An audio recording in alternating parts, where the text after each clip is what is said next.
So if you're an e-commerce leader and you've had trouble interpreting the analysis that your team provides you, or you've done the analysis yourself and find that the end result of your hard work and many hours is not a lot of helpful information, and then you just kind of give up. You really wish you wouldn't have spent all that time, but you also know that you need that data to make great decisions and to plan for the future. I wanted to put this video together because we've come up with a fantastic framework. It's one of my personal favorites on how to analyze your data and never waste another minute again with data vomiting and overwhelm in all the sea of information that is available to you today.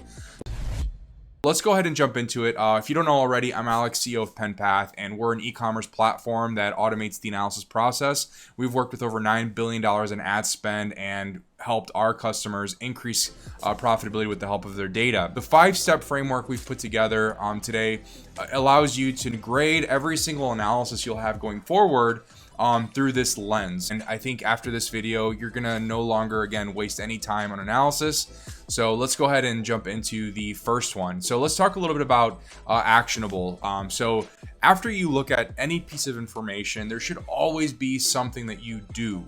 And this is a big miss in a lot of the reporting that happens nowadays. Now, I think that a lot of the confusion that happens in terms of what we see is actionable. I mean, a few things, right? So if I look at the data and I see that we're killing it, we're moving towards where we need to be, action here means just continuing to do what we're doing. So it's not like I always have to do something specific. Sometimes the doing is just sustaining where we're headed and then focusing on all the other fires that we have to deal with as e-commerce leaders. Another thing is obviously if things are going down, then an action here, if you're a leader in an e-commerce organization, is maybe addressing things with your agency or your digital marketing managers or whatever that might be, because they might need to make further adjustments. And so your action here is like, hey, find out why our CAC has dropped by 20% this month, and then get back to me with what we're going to do about it. So that's, as a leader, how you may want to think about things, and direct your team where their focus or attention should be.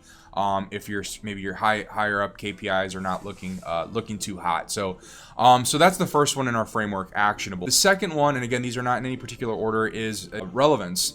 So what you want to do is focus on things where your energy is currently going. So make sure that you're doing analysis on things that are relevant to what's top of mind. If you're really launching a massive content strategy and somebody comes to you with maybe a new obscure new product that you may want to launch, well, that may conflict with your current team's bandwidth, right? And sometimes when you need to focus your resources, and outside of just sustaining your KPIs, your data analysis should focus on what's really relevant to your company. And so obviously that could be anything that that under the sun where there's data. So products, marketing, sales, customers, so on and so on. Don't go into any depth unless it's relevant to what's top of mind, and that'll save you some time, right? So that's a second point in our framework. The third is, let's go with practicality. So let's just say you do an analysis, or you have somebody do an analysis for you. What you want to make sure you're doing is avoiding boiling the ocean or doing too much. So you have, again, limited bandwidth, right? Time and money.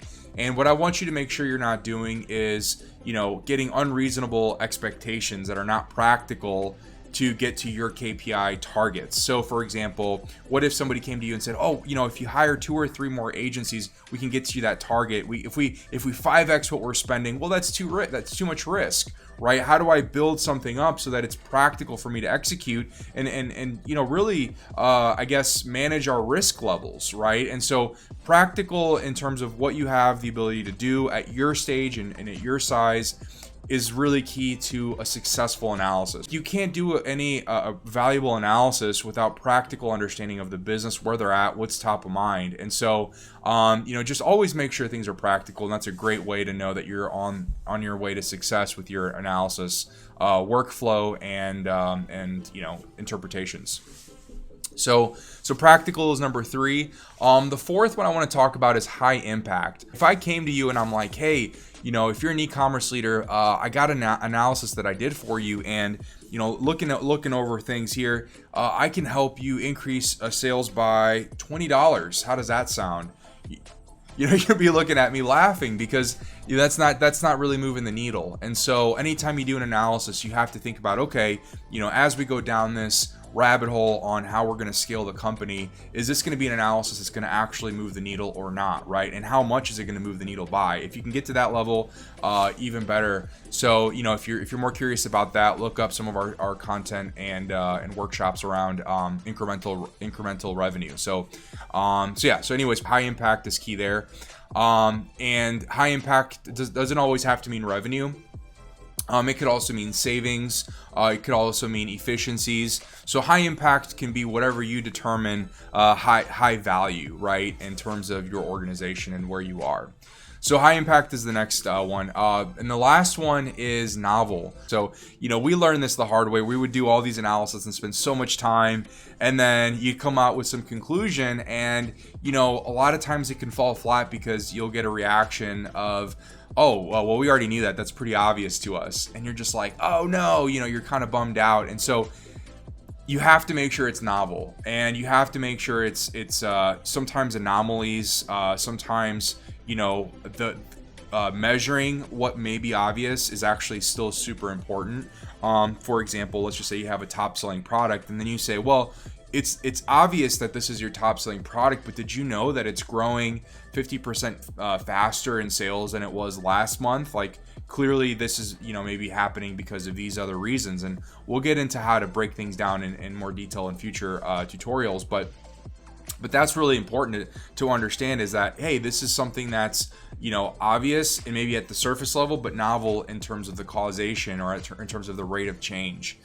So novel can happen anywhere, and just making sure that you're not saying something that's regurgitating the obvious. And this is a huge mistake that we always see with analysis for e-commerce companies. So I recommend you just go through these, and every time you have an analysis that you do with your company, say, okay, is this actionable, relevant, practical, high impact, and novel, in no particular order. And if you can say yes to all those 5 things, then this is going to compound your success over time. Again, we have customers that utilize this. We utilize this when we support our customers and through our platform's delivery, and it's absolutely a game changer. I hope you can leverage that as well. So if you found this video helpful, I would love to know by liking and hearing your comments below. If you have something that maybe you want to add, love to hear it in the comments. So subscribe for more tips on scaling your e-commerce brand with the help of your data. And until next time, I'm Alex with PenPath, and I'll talk to you later.